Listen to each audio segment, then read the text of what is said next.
আপনি fascist no of course আমি এই যে এইভাবে তোমরা যেভাবে আসছো, তোমরা যেভাবে কথা বলছো, এই এই মিডিয়াটাই প্রত্যেকটা সাধারণ মানুষকে দেখাও একটা উপাচার্য কয়দিন ধরে দাঁড়াই আছে। গতকালকে যে ঘটনা দেখেছি যে একজন শিক্ষার্থী একটা ভিসি তার সাথে যে আচরণে কথা বলেছে, যে টোনে কথা বলেছে এবং বিভিন্ন ধরনের নানান ধরনের গালিগালাজ করেছে, এইটা আসলে আমাদের ক্যাম্পাসে আমরা যারা সাধারণ শিক্ষার্থী আছি তারা আমরা এটা নিয়ে খুবই লজ্জিত এবং আমরা তার বিভাগের শিক্ষার্থী হিসেবে আমরা নিজেদের জায়গা থেকে খুবই লজ্জিত এবং সেটার জন্যই আমরা প্রতিবাদ জানাতে এখানে এসেছি।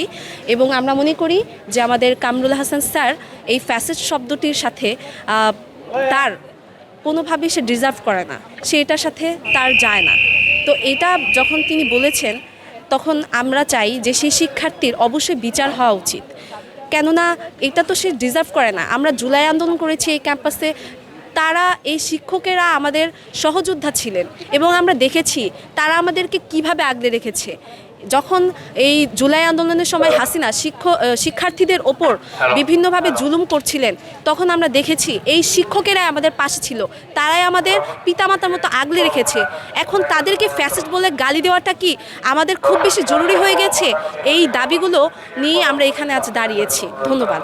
সেই আন্দোলনকে কতিপয় একটি গোষ্ঠী অন্যদিকে ডাইভার্ট করার চেষ্টা করছে এবং আমাদের দর্শন বিভাগের সম্মানিত শিক্ষক জাহাঙ্গীরনগর বিশ্ববিদ্যালয়ের ভিসি জনাব কামরুল হাসান স্যারকে তারা ফ্যাসিস্ট বলে আখ্যা দিয়েছে। আমরা সকলেই জানি কামরুল হাসান স্যার জুলাইয়ের সম্মুখ সারির একজন যোদ্ধা ছিলেন, তাকে এইভাবে ফ্যাসিস্ট বলে আখ্যা দেওয়া কোনোভাবেই সমীচীন বলে আমি মনে করি না। সেই উপলক্ষে আমরা দর্শন বিভাগের পক্ষ থেকে দর্শনকারীর বিচার এবং ফ্যাসিস্ট বলেছে এর বিরুদ্ধে আমরা প্রতিবাদ এবং মানববন্ধন ডেকেছি। এখন আমাদের মাঝে সেই সম্পর্কে বক্তৃতা রাখবেন চাকসুর কার্যকরী সদস্য চিস্তি। বেশ কয়েকদিন আগে আমাদের ক্যাম্পাসে একটি অনাকাঙ্ক্ষিত ঘটনা ঘটে, আমাদের একটি আপুকে ধর্ষণ চেষ্টা করা হয়। ধর্ষণ চেষ্টার ফলে আমরা সাধারণ শিক্ষার্থী একটা আন্দোলন প্রতিবাদ মিছিলের অংশগ্রহণ করি। সেখানে কতিপয় একটি গোষ্ঠী সেই আন্দোলনকে ভাগিয়ে নিয়ে হাইজ্যাকিং যাকে বলে সে করার চেষ্টা করে। তারা সেই দাবিকে ভিন্ন পথে পরিচালিত করার জন্য নানাবিধ চেষ্টা করছে। আজকেও দেখতে পাচ্ছেন আমাদের প্রক্টর অফিস এবং আমাদের রেজিস্ট্রার বিল্ডিংয়ে তারা তালা মেরে দিয়েছে। তো তাদের উদ্দেশ্য তাদের ব্যক্তিগত স্বার্থকে হাসিল করা। আমাদের আজকের উদ্দেশ্য হচ্ছে যে তারা গত দিনের আন্দোলনে তারা আমাদের জুলাই যোদ্ধা সম্মানিত ভিসি স্যার, আমাদের দর্শনের অভিভাবক, তাকে তারা ফ্যাসিস্ট বলে আখ্যা দিয়েছেন।